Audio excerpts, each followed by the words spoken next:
Hi friends, నా పేరు సాయిరామ్. మీరు చూస్తున్నారు తెలుగు పీసీ వరల్డ్. ఫ్రెండ్స్, ఈరోజు ఈ వీడియోలో నేను సిపియూస్ కోసం అయితే చెప్తాను, అంటే మొబైల్ ప్రాసెసర్స్ కోసం అండ్ కంప్యూటర్ ప్రాసెసర్స్ కోసం అయితే చెప్తాను. ఈ రెండింటి మధ్య డిఫరెన్సెస్ అయితే చెప్తాను. యాక్చువల్గా రెండింటిని కంపేర్ చేయడం అంత ఫేర్ అయితే కాదు గైస్, అంటే అంత కరెక్ట్ అయితే కాదు. ఎందుకు కంపేర్ చేయడం అనేది నేను లాస్ట్ అయితే చెప్తాను. యాక్చువల్గా మనం వీటి మధ్య డిఫరెన్సెస్ అయితే మాట్లాడుకుందాం. డిఫరెన్సెస్ చూసుకున్నట్లయితే మనకి మెయిన్గా 3 డిఫరెన్సెస్ అయితే కనిపిస్తాయి గైస్. ఫస్ట్ వచ్చేసరికి ఆర్కిటెక్చర్ అండ్ సైజు డిఫరెన్సెస్ ఉంటాయి గైస్. సెకండ్ వచ్చేసరికి పర్ఫార్మెన్స్ అండ్ పవర్ కన్జంప్షన్లో అయితే డిఫరెన్సెస్ ఉంటాయి. థర్డ్ వచ్చేసరికి ప్రైజెస్లో అయితే డిఫరెన్సెస్ ఉంటాయి. మనం ఈ 3 డిఫరెన్సెస్ కోసం అయితే మాట్లాడుకుందాం. మన ఫస్ట్ డిఫరెన్స్ వచ్చేసరికి ఆర్కిటెక్చర్ గైస్. మనం ఆర్కిటెక్చర్ గురించి మాట్లాడుకున్నాం అనుకోండి, మనకి సిపియూస్ అంటే మన కంప్యూటర్ సిపియూస్ ఏవైతే ఉన్నాయో కంప్యూటర్ సిపియూస్లో only CPU, GPU and cache memories అయితే ఉంటాయి. ఇంకా పీసీఐఈ కంట్రోలర్స్, ర్యామ్ కంట్రోలర్స్ ఇవన్నీ ఉంటాయి. కాకపోతే మనకు మెయిన్గా చూసుకున్నట్లయితే సిపియూ అండ్ జీపీయూ అయితే ఉంటాయి. అదే మనం మొబైల్ ప్రాసెసర్లో చూసుకున్నాం అనుకోండి, మొబైల్ని యాక్చువల్గా చాలామంది ప్రాసెసర్ అంటారు. యాక్చువల్గా మనం మొబైల్ని ప్రాసెసర్ అని అయితే అనకూడదు. మొబైల్ యాక్చువల్గా ప్రాసెసర్ అవ్వదు. ప్రాసెసర్ అనేది అందులో ఒక పార్ట్. యాక్చువల్గా మొబైల్స్ నుండి దాన్ని సాక్ అని అంటారు. సాక్ అంటే సిస్టమ్ ఆన్ చిప్ అని అంటారు. ఆ సిస్టమ్ ఆన్ చిప్లో మనకు చాలా కాంపోనెంట్స్ అయితే ఉంటాయి. ఆ కాంపోనెంట్స్ ఏంటంటే సిపియూ ఉంటుంది, జీపీయూ ఉంటుంది, ర్యామ్ కంట్రోలర్స్ ఉంటాయి, ఐఎస్పీస్ ఉంటాయి, యాంటీనా బ్యాండ్స్ ఉంటాయి. ఇలా వీటికి సంబంధించి అంటే సెన్సర్ కంట్రోల్ యూనిట్స్ ఉంటాయి. ఇలాగ చాలా కాంపోనెంట్స్ అయితే ఉంటాయి. ఎన్ని కాంపోనెంట్స్ని కలిపి సాక్ అని అయితే అంటారో అందులో సిపియూ అండ్ జీపీయూ అనేది మనకు చాలా చిన్న పార్ట్ ఏదో అవుతుంది. ఇంకొక విషయం ఏంటంటే మనం మొబైల్ ప్రాసెసర్స్ చూసుకున్నాం అనుకోండి, మొబైల్ ప్రాసెసర్స్లో మనం మంచి మొబైల్ ప్రాసెసర్ అంటే మనం మొబైల్ మంచి సాక్ కొనుక్కున్నాం అనుకోండి, ఆ మంచి సాక్లోనే మంచి జీపీయూ, మంచి యాంటీనాస్, మంచి సెన్సర్ కంట్రోల్ యూనిట్స్ ఇవన్నీ ఉంటాయి. కాబట్టి ఆ సాక్ మంచిదైతే అందులో ఉండే కాంపోనెంట్స్ అన్నీ కూడా మంచిగా ఉంటాయి. అదే మనం కంప్యూటర్ సిపియూలో చూసుకున్నాం అనుకోండి, కంప్యూటర్ సిపియూలో మనకి ఎప్పుడు ఇంటిగ్రేటెడ్గా వచ్చే గ్రాఫిక్స్ అయితే అంత బాగా అయితే పర్ఫామ్ చేయదు. ఇంకా కరెక్ట్గా చెప్పాలంటే ఇంటిగ్రేటెడ్ గ్రాఫిక్స్ ఉన్నా లేకపోయినా మనకు ఒకలాగా అయితే ఉంటాయి. ఓన్లీ మనకి డిస్ప్లే పర్పసెస్ కోసం అయితే యూజ్ అవుతాయి. కొన్ని స్పెసిఫిక్గా తయారు చేస్తారు కదా గేమింగ్ కోసం, అవి మాత్రం కొంతవరకు బెటర్గా పర్ఫామ్ చేస్తాయి. మిగతా ప్రాసెసర్స్ అయితే మాత్రం మనకు అసలు జీపీయూ ఉండదు. ఇంటిగ్రేటెడ్ జీపీయూ అయితే అసలు ఉండదు. కాబట్టి మనం డెడికేటెడ్ జీపీ అయితే కొనుక్కోవాలి. మనం ట్రాన్సిస్టర్స్ కోసం మాట్లాడుకున్నాం అనుకోండి, ఆర్కిటెక్చర్లోనే మనకి ట్రాన్సిస్టర్స్ అయితే ఉంటాయి. మన ట్రాన్సిస్టర్స్ గురించి మాట్లాడుకున్నాం అనుకోండి, మనకు ఒక కంప్యూటర్ ప్రాసెసర్లో మనకు ఆల్మోస్ట్ ఒక 4 or 5 బిలియన్ ట్రాన్సిస్టర్స్ అయితే ఉంటాయి.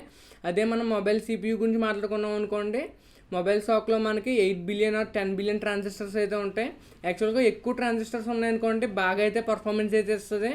కాకపోతే మనం కంపేర్ చేసుకున్నాం అనుకోండి, మొబైల్ షాప్కి అండ్ సిపియూ ప్రాసెసర్కి మనం కంపేర్ చేసుకున్నాం అనుకోండి, మొబైల్ షాప్లోనే మనకి ఎక్కువ ట్రాన్సిస్టర్స్ అయితే కనిపిస్తుంది. కాకపోతే పర్ఫార్మెన్స్ అనేది తక్కువ ఉంటుంది.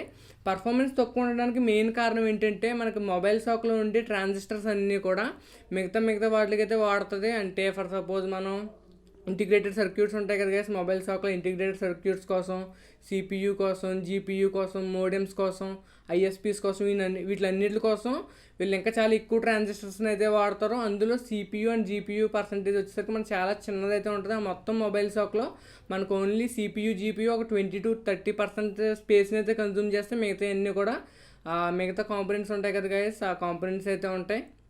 అండ్ మన సైజెస్ గురించి మాట్లాడుకున్నట్లయితే మనకి కంప్యూటర్ సిపియూస్ వచ్చేసరికి మనకు 4 cm² అయితే ఉంటుంది. అంటే ఆల్మోస్ట్ మనకి ఎంత ప్రాసెసర్ అయితే ఉంటుంది మనం కంప్యూటర్ ప్రాసెసర్స్ కోసం మాట్లాడుకున్నట్లయితే.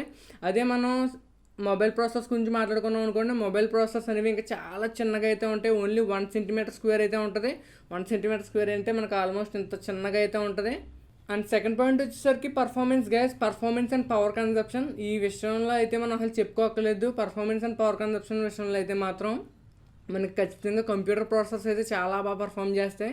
దానికి మెయిన్ కారణం ఏంటంటే మనకి కంప్యూటర్ ప్రాసెసర్స్లో మనకి ఫ్రీక్వెన్సీస్ చాలా ఎక్కువ ఉంటాయి. ఫర్ సపోజ్ మనం మొబైల్ ప్రాసెసర్ చూసుకున్నాం అనుకోండి, మొబైల్ ప్రాసెసర్స్ మనం 2 GHz కానీ 2.05 GHz అలాగైతే ఉంటుంది. అదే మన కంప్యూటర్ ప్రాసెసర్స్ చూసుకున్నాం అనుకోండి, మన కంప్యూటర్ ప్రాసెసర్స్లో almost Intel latest 10th generation ప్రాసెసర్లు ఏమైతే ఉన్నాయో ఆల్మోస్ట్ 5.1 GHz అయితే క్రాస్ చేసినాయి. అంతేకాకుండా మనకి ఈ కంప్యూటర్ ప్రాసెసర్స్ చూసుకున్నాం అనుకోండి, కంప్యూటర్ ప్రాసెసర్స్లో మనకి క్యాష్ మెమరీ అయితే చాలా ఎక్కువ ఉంటుంది. అంతేకాకుండా ర్యామ్ సపోర్ట్ అయితే చాలా ఎక్కువ, అంటే ర్యామ్ సపోర్ట్ కూడా ఎక్కువ ఉంటుంది. మనం ఫర్ సపోజ్ మనం మొబైల్స్లో చూసుకున్నాం అనుకోండి అప్ టు 12 GB ర్యామ్ అయితే ఉంటుంది. అదే మనం కంప్యూటర్స్లో చూసుకున్నాం అనుకోండి 64 GB 128 GB ర్యామ్ వరకు సపోర్ట్ చేస్తుంది. అంతేకాకుండా వీటి ఫ్రీక్వెన్సీస్ కూడా గైస్, మన ఫ్రీక్వెన్సీస్ కూడా కంప్యూటర్ ప్రాసెసర్స్లో ఎక్కువ ఫ్రీక్వెన్సీస్కి అయితే సపోర్ట్ చేస్తాయి. కంప్యూటర్ ప్రాసెసర్స్లో మనకి చాలా ఎక్కువ రిసోర్సెస్ ఉంటాయి కాబట్టి దానివల్ల మనకు పర్ఫార్మెన్స్ అనేది కూడా చాలా ఎక్కువైతే ఉంటుంది. ఇంకొక విషయం ఏంటంటే మన కూలింగ్ సిస్టమ్స్ గైస్, మనం కంప్యూటర్ ప్రాసెసర్లో కూలింగ్ చాలా బాగుంటుంది కాబట్టి వీళ్ళు ఏం చేస్తారంటే ఓవర్ క్లాక్ చేయొచ్చు. అండ్ ఒకే ప్రాసెసింగ్ కోర్స్ని 2 థ్రెడ్స్ కింద వాడుకుంటారు. సైమల్టేనియస్ మల్టీ థ్రెడింగ్ కానీ హైపర్ థ్రెడింగ్ కానీ వీటిలన్నింటిని యూస్ చేసుకుని వాళ్ళ ప్రాసెసర్ హీట్ అయినప్పటికీ కూడా వాళ్ళు ఎక్కువ పర్ఫార్మెన్స్ని అయితే అచీవ్ చేయగలుగుతారు. అదే మనం మొబైల్ ప్రాసెసర్స్ ఉన్నాయనుకోండి, మొబైల్ ప్రాసెసర్స్లో మనకి సఫిషియంట్ కూలింగ్ అయితే ఉండదు. అందులో కూలింగ్ ఫ్యాన్స్ కానీ ఇలాంటివి అయితే ఏమీ ఉండవు కాబట్టి వీళ్ళు ఇటువంటి కొంచెం అడ్వాన్స్డ్ టెక్నాలజీస్ వాడుకున్నారనుకోండి మనకి ప్రాసెసర్ అనేది థర్మల్ థ్రాట్లింగ్ అయితే జరిగిపోతుంది. దానివల్ల మనకు ఆటోమేటిక్గా పర్ఫార్మెన్స్ అనేది డ్రాప్ అయిపోతుంది. ఒక మొబైల్ సిపియూని చూసుకున్నాం అనుకోండి, ఒక మొబైల్ సిపియూ మనకి మ్యాక్సిమం 3 watts ఆఫ్ పవర్ని అయితే కన్జ్యూమ్ చేస్తాయి. అదే మనం కంప్యూటర్ ప్రాసెసర్ని చూసుకున్నాం అనుకోండి, కంప్యూటర్ ప్రాసెసర్ మనకి ఆల్మోస్ట్ 80 to 100, ఇంకా కొన్ని ఫ్లాగ్షిప్ ఆర్ సర్వర్ గ్రేడ్ ప్రాసెసర్లు అయితే 150 watts ఆఫ్ పవర్ని కూడా కన్జ్యూమ్ చేస్తాయి. అసలు 3 watts ఎక్కడ 150 watts ఎక్కడ పవర్ కన్జంప్షన్ బట్టి మనకు పర్ఫార్మెన్స్ కూడా ఉంటుంది. అంటే యాక్చువల్గా కంప్లీట్గా పవర్ కన్జంప్షన్ బట్టి పర్ఫార్మెన్స్ ఉంటుందని చెప్పను. అది దాని యొక్క ఆర్కిటెక్చర్ని బట్టి, ట్రాన్సిస్టర్స్ని బట్టి, కూలింగ్ సిస్టమ్ని బట్టి, ఇట్లన్నిటిని బట్టి బేస్ అయితే ఉంటుంది. కాకపోతే ఒక ప్రాబ్లం ఉంది గైస్. ఆ ప్రాబ్లం ఏంటంటే మనకి కంప్యూటర్ ప్రాసెసర్స్లో మనకి పవర్ కన్సంప్షన్ ఎక్కువ ఉంటుంది కాబట్టి మనకి అందులో ఉన్న బ్యాటరీ అనేది చాలా ఫాస్ట్గా అయితే అయిపోతుంది. మొబైల్ ప్రాసెసర్స్కి పవర్ కన్సంప్షన్ చాలా తక్కువ ఉంటుంది కాబట్టి మనకి సెల్ ఫోన్లో వచ్చే బ్యాటరీ లైఫ్ అనేది కంప్యూటర్స్తో పోల్చుకున్నా, ల్యాప్టాప్స్తో పోల్చుకున్నా చాలా ఎక్కువ అయితే వస్తుంది. థర్డ్ ఏంటంటే ప్రైజింగ్ గైస్. ప్రైజెస్ విషయంలో చూసుకున్నా సరే ఎక్కువ పర్ఫార్మెన్స్ ఇచ్చే ప్రాసెసర్లో ఆటోమేటిక్గా ప్రైజెస్ కూడా ఎక్కువే ఉంటాయి. మనం టిపికల్గా ఒక స్నాప్డ్రాగన్ ప్రాసెసర్ యొక్క ప్రైస్ చూసుకున్నాం అనుకోండి, దాని యొక్క ప్రైస్ మనకి అంటే మన కేటగిరీస్ ఉంటాయి కదా గైస్. 400 సిరీస్ ప్రాసెసర్లో, 600 సిరీస్ ప్రాసెసర్లో, అదే ఫ్లాగ్షిప్ 800 సిరీస్ ప్రాసెసర్లో చాలా కేటగిరీస్ అయితే ఉంటాయి. మన లోయెస్ట్ కేటగిరీ మనకి $10 to $20 నుంచి అయితే స్టార్ట్ అవుతుంది అంటున్నారు. ఆన్లైన్లో రిసెర్చ్ ప్రకారం నేను చూసినట్లయితే మనకి ఆ లోయెస్ట్ అండ్ మనకు ఒక $20-15 అయితే స్టార్ట్ అవుతుందంటే స్నాప్డ్రాగన్ 400 సిరీస్ ప్రాసెసర్. అలాగే మనకి స్నాప్డ్రాగన్ ఫ్లాగ్షిప్ సిరీస్లోకి వెళ్ళిపోయామనుకోండి 800 సిరీస్లోకి, అది మ్యాక్సిమం మనకి $150 to $200 అయితే కాస్ట్ చేస్తుంది. అంటే ఒక సింగిల్ ప్రాసెసర్కి. ఫర్ సపోజ్ మనం ఒక సింగిల్ స్నాప్డ్రాగన్ 855 ప్రాసెసర్ కొనుక్కోవాలనుకోండి, దాని యొక్క కాస్ట్ వచ్చేసరికి మనకు $160 అయితే పడుతుందంట. అదే మనం కంప్యూటర్ ప్రాసెసర్స్ చూసుకున్నాం అనుకోండి, మన కంప్యూటర్ ప్రాసెసర్స్ కూడా మనకి చాలా ఎక్కువ రేంజెస్ అయితే ఉంటాయి. మనకి టిపికల్గా మనకి అన్నింటికంటే లోయెస్ట్ ప్రైస్ చూసుకున్నట్లయితే $50 ఉంటుంది. ఆల్మోస్ట్ మనకి ఒక $50 అంటే ఇండియన్ ప్రైజింగ్లో మనం చూసుకున్నట్లయితే ఒక 3500, 4000 ఆ ప్రైజెస్ అయితే ఉంటాయి. అదే మనం ఫ్లాగ్షిప్ హై ఎండ్ లెవెల్లోకి వెళ్ళిపోయామనుకోండి, ఫ్లాగ్షిప్ ప్రాసెసర్స్ మనకి 50,000, 60,000 వరకు ఉంటాయి. 70 ఇంకా అలా వాళ్ళకంటూ ఒక లిమిట్ ఏమీ లేదు, 70K వరకు ఉంటాయి. అదే మనం సర్వర్ గ్రేడ్లోకి వెళ్ళిపోయామనుకోండి 1,50,000, 2 లక్షలు, 3 లక్షల కార్లకైతే అంటే ఆ ప్రైజెస్కి ఇంకా మనకి ఎటువంటి లిమిటేషన్స్ అయితే ఉండవు. ప్రైజెస్ అలా పెంచుకుంటూ పోతారు. దానికి తగినట్టే పర్ఫార్మెన్స్ కూడా ఉంటుంది. మన మెయిన్ టాపిక్ ఏంటంటే, సో మనం అసలు దానికోసం ఏదో మాట్లాడుకున్నాం, దీన్ని ఎందుకు కంపేర్ చేయరు అనేసరికి యాక్చువల్గా కంపేర్ ఎందుకు చేయరంటే రెండు పూర్తిగా డిఫరెంట్ కేటగిరీలోకి అయితే వస్తాయి గైస్. ఎందుకంటే మనకి కంప్యూటర్స్ అండ్ మొబైల్స్ అనేవి వీటి ఆర్కిటెక్చర్ ప్రకారం చూసుకున్నట్లయితే ఆర్కిటెక్చర్ ప్రకారం డిఫరెన్సే, వాటికి ఉండే రిసోర్సెస్ ప్రకారం డిఫరెన్సెస్ ఉంటాయి, అండ్ ప్రైజెస్లో కూడా చాలా డిఫరెన్సెస్ అయితే ఉంటాయి. కాబట్టి ఈ మూడింటిని మనం సరిగ్గా బ్యాలెన్స్ చేయలేం కాబట్టి వీటిని కంపేర్ చేయడం అనేది అంత కరెక్ట్ అయితే కాదనేది చెప్తారు.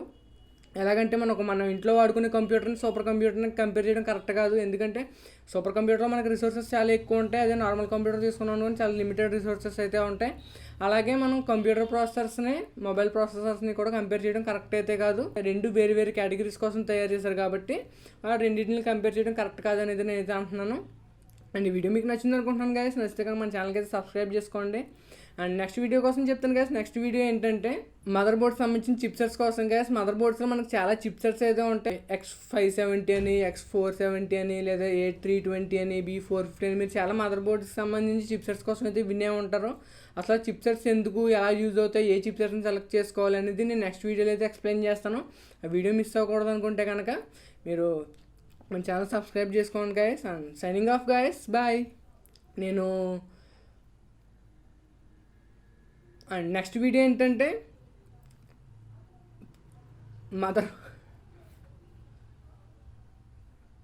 నెక్స్ట్ వీడియో చెప్తాను గైస్. నేను నెక్స్ట్ వీడియో కోసం అయితే చెప్తాను గైస్. నెక్స్ట్ వీడియో ఏంటంటే మనకి మొబైల్